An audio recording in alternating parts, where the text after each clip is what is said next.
la triple concupiscence. Audience numéro 47.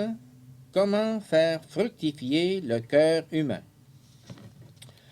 L'éros est, contrairement au terme ethos, totalement ignoré par le langage biblique.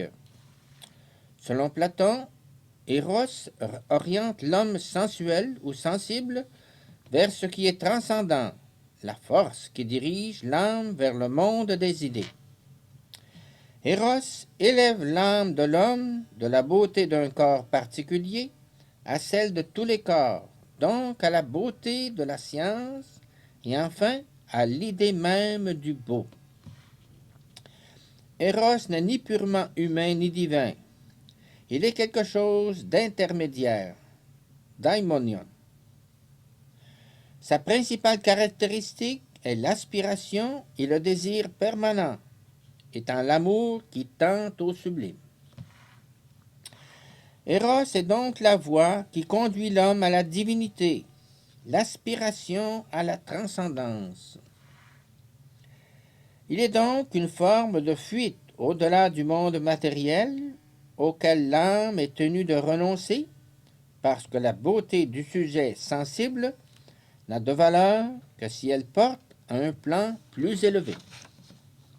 Toutefois, pour Platon, Eros reste toujours l'amour égocentrique. Il tente à conquérir et posséder l'objet qui représente une valeur pour l'homme. Aimer le bien signifie avoir le désir de le posséder à jamais. Eros est un passage de la science plus élémentaire à la science plus profonde.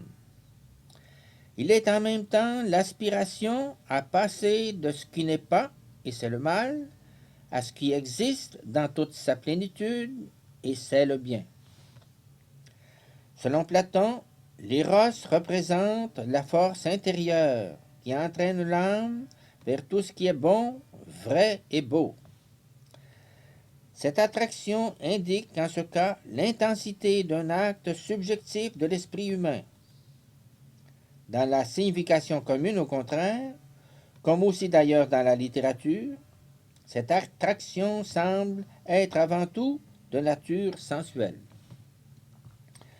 Il semble que le langage commun prenne surtout en considération cette signification de la concupiscence que précédemment nous avons définie comme psychologique et que l'on pourrait également appeler sexologique. Il semble néanmoins indubitable qu'en raisonnant ainsi, on doit presque mettre le signe d'égalité entre érotique et ce qui découle du désir et sert à apaiser la convoitise même de la chair.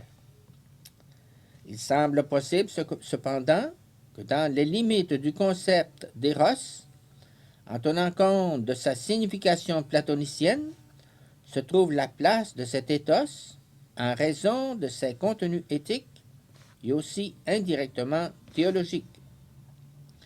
Si nous admettons que l'éros signifie la force intérieure qui attire l'homme vers le vrai, le bon et le beau, alors, dans le cadre de ce concept, on voit également s'ouvrir la voie vers ce que Jésus a voulu exprimer.